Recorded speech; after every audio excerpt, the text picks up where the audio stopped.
Tidak ada yang bisa tahu tentang yang gaib kecuali Allah. Namun ada juga para waliullah, para khalilullah yang tentu mendapat izin atau diizinkan oleh Allah Subhanahu wa taala sedikit diberitahukan tentang yang gaib. Wa ya'lamu ma fil barri wal bahr. Dan Allah Subhanahu wa taala mengetahui apa yang ada di darat dan apa yang ada di laut.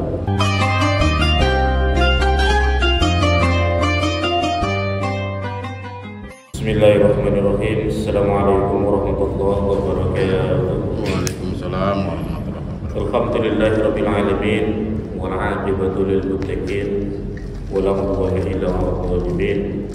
Wassallallahu ala sayyidina Muhammadin wa ala alihi wa sahbihi ajma'in. Amma ba'du. Yang saya hormati para bapak dan ibu sekalian jemaah salat zuhur Masjid Paripurna Baitus Salam yang insyaallah semuanya dirahmati Allah Subhanahu wa taala. Syukur kita panjatkan kehadirat Allah, salawat dan salam kita aturkan kehadiran junjungan kita Nabi Abu Muhammad sallallahu alaihi wasallam.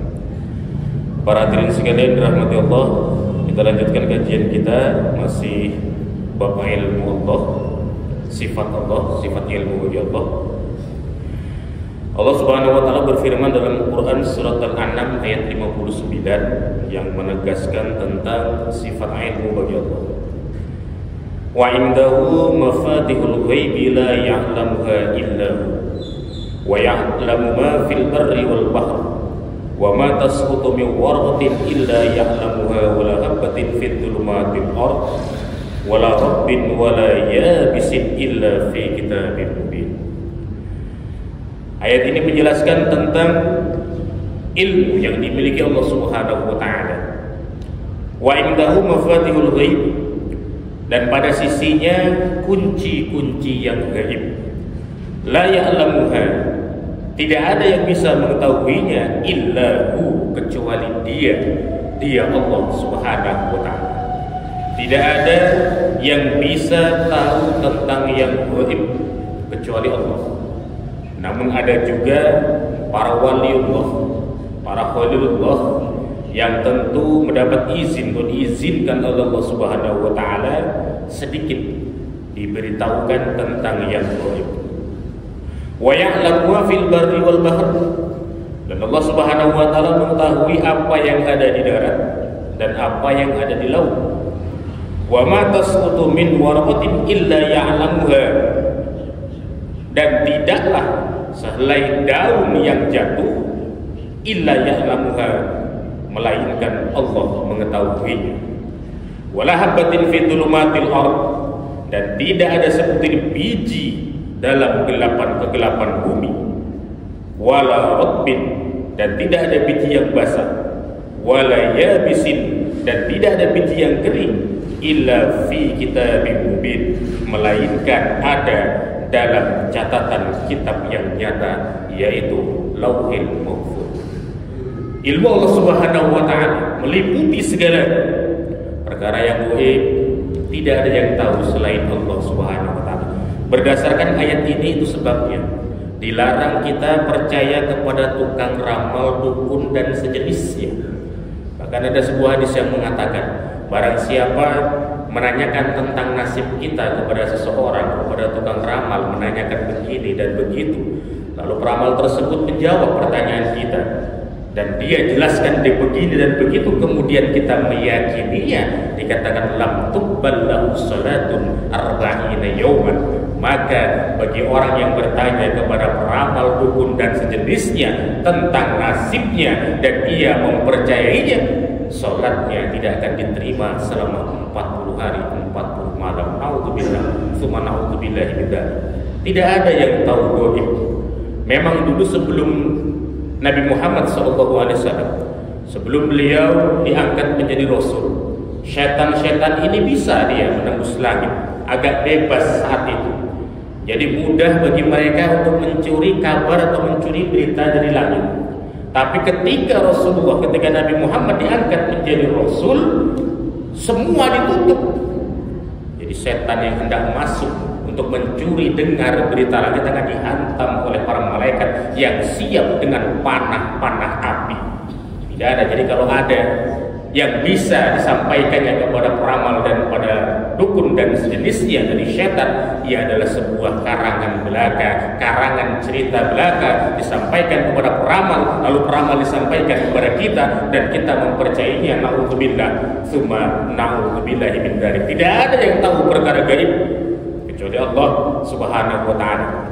Dan Allah juga sudah tahu apa yang ada di daratan dan apa yang ada di lautan. Bahkan sehelai daun kering yang hendak jatuh itu juga tidak luput dari pengetahuan Allah Subhanahu wa taala. Biji yang basah sekecil apapun yang ada di bumi ini, yang kering, semuanya sudah tercatat di Lauhil Mahfuz. Itu sebabnya ilmu Allah tidak bisa diukur oleh apapun. Tidak ada ilmuwan apapun yang bisa mempelajarinya. Diulang kembali, hanya satu tetes saja yang diberikan ilmu Allah kepada umat manusia, mulai dari Nabi Adam sampai nanti yang belum dilahirkan. Hanya satu tetes dibagikan kepada miliaran manusia.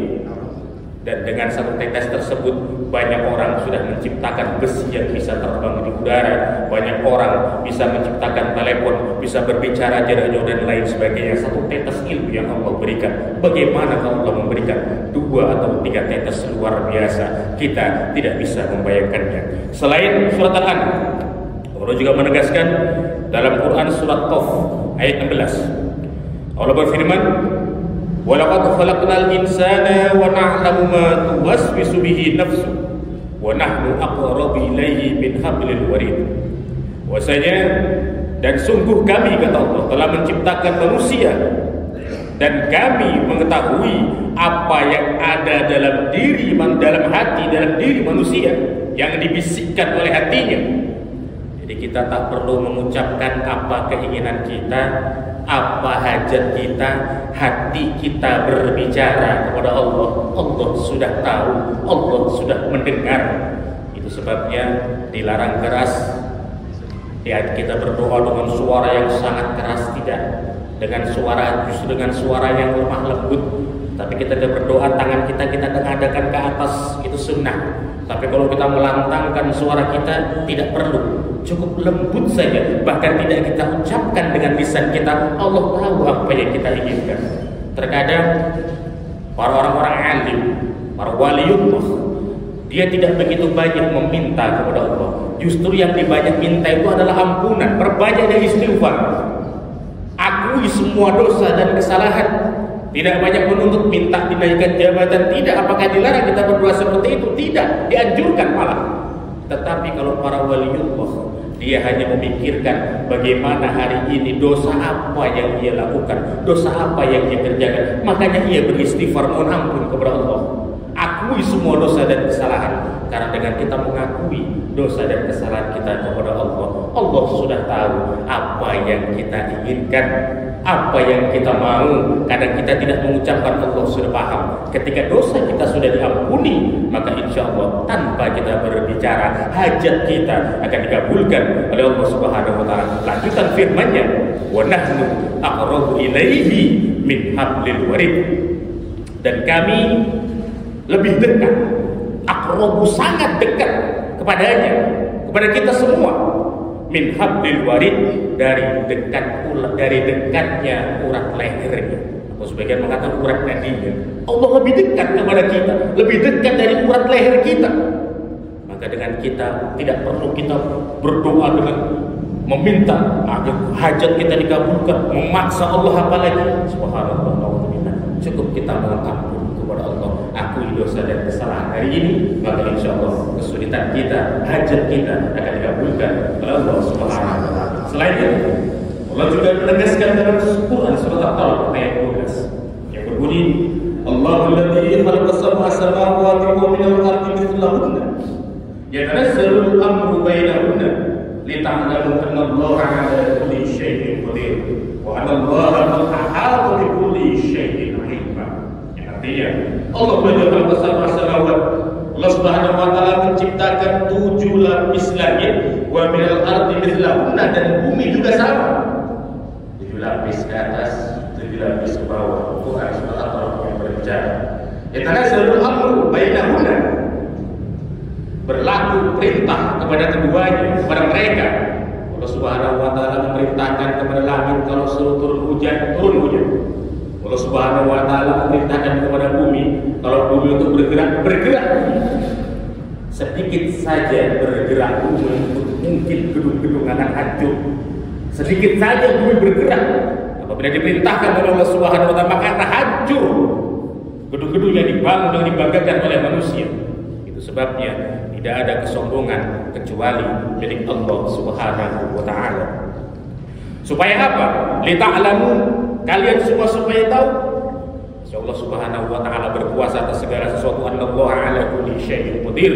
Ketika Allah berkehendak, apapun pasti akan terjadi. Dilarang kita sombong dengan harta yang kita punya, dilarang kita sombong dengan pangkat dan kedudukan yang ada, dilarang kita sombong dengan ilmu yang kita punya, karena hanya sedikit sekali ilmu yang diberikan kepada kita oleh Allah Subhanahu wa taala. Dan terakhir, wa anallaha qad ahata bi kulli syai'in ilma.